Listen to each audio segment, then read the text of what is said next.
The first Christmas didn't just happen by accident. It happened for a reason. And to understand that reason, we need to go back a long, long way. The Bible tells us that in the beginning, everything in the world was very good.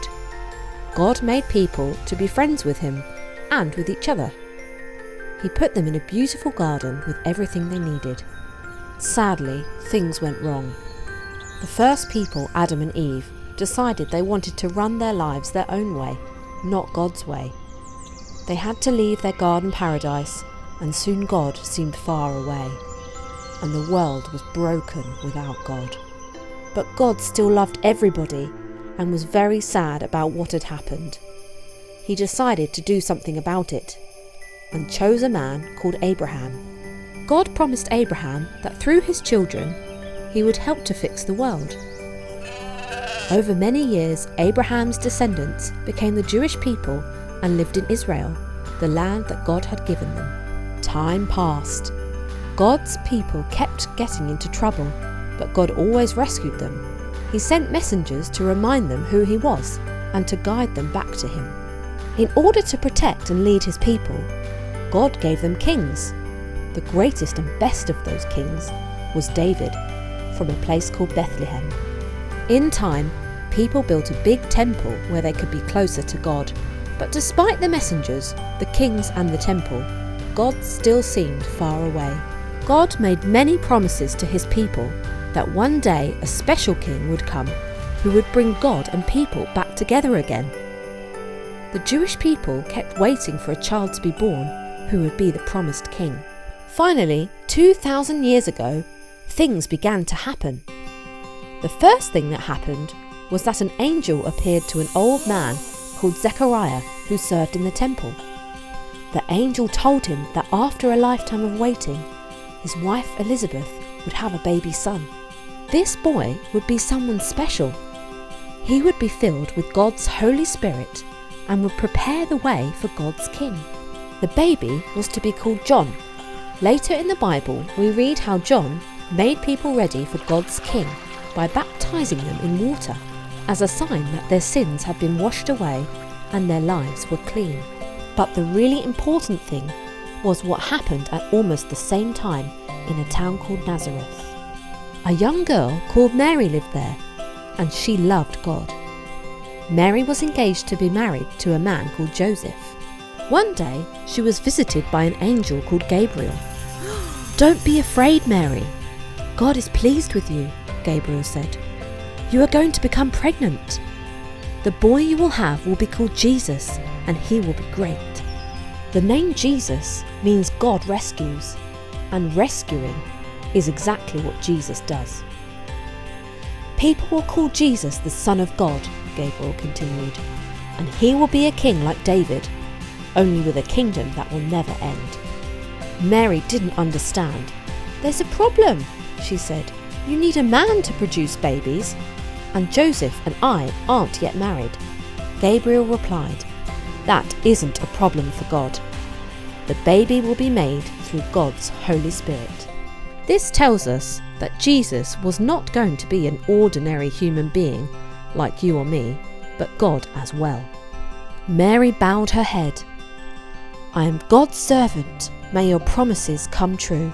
She was so filled with joy that she sang a song to God, praising him for what he was doing for his people. Joseph was not happy when he heard that the girl he was going to marry was pregnant. But he had a dream in which an angel spoke to him, telling him not to worry. Mary had done nothing wrong, and the baby who was coming had been made by the Holy Spirit. You might have expected that Mary would stay in Nazareth to have her baby, but God had other plans. At this time, Israel was controlled by the powerful Roman Empire, ruled by Caesar Augustus. He needed more people to pay money to the government in taxes, so he ordered everybody to go back to where they came from so that they could be registered for tax. As Joseph was descended from King David and came from Bethlehem, that was where he had to go. He took Mary with him. It was a long journey, and when Mary and Joseph got to Bethlehem, they found that there was nowhere for them to stay. The only place they could find was a room where animals were kept. This was where Jesus was born, and Mary and Joseph wrapped him up and put him in a cattle trough.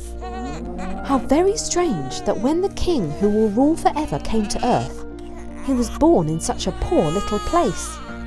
Bethlehem was a village in the countryside surrounded by fields where shepherds were looking after their flocks of sheep. That night, an angel appeared to the shepherds in a dazzling blaze of light. They were terrified. The angel told them not to be afraid. "I am bringing you good news," he said.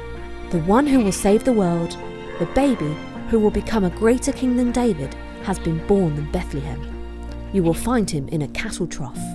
And with that, the night sky opened to show thousands of angels praising God.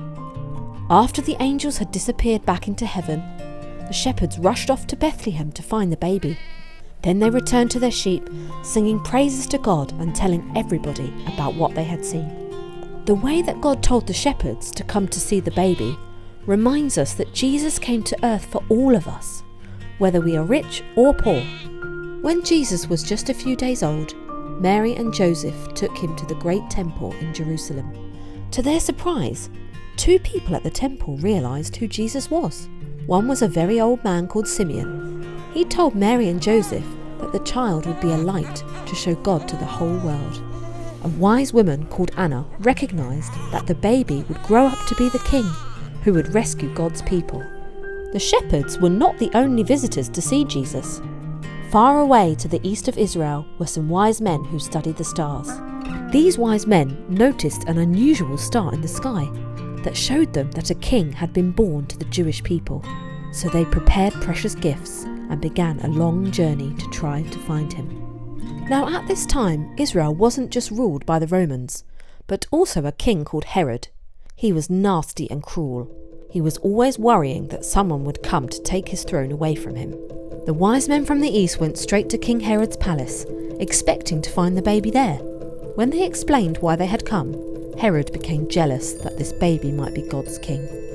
Because he was an evil man, he pretended that he wanted to find the baby so he could pay his respects. He sent the wise men to Bethlehem with instructions to come back and tell him where the baby could be found. But he didn't want to take presents to Jesus. He just wanted to kill him.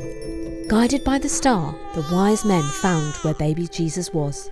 They were delighted, and opening their treasure chests, gave him gifts of gold, sweet-smelling frankincense, and a spicy ointment called myrrh. The way that God told the wise men to come to see the baby reminds us that Jesus came to earth for everybody, wherever we come from.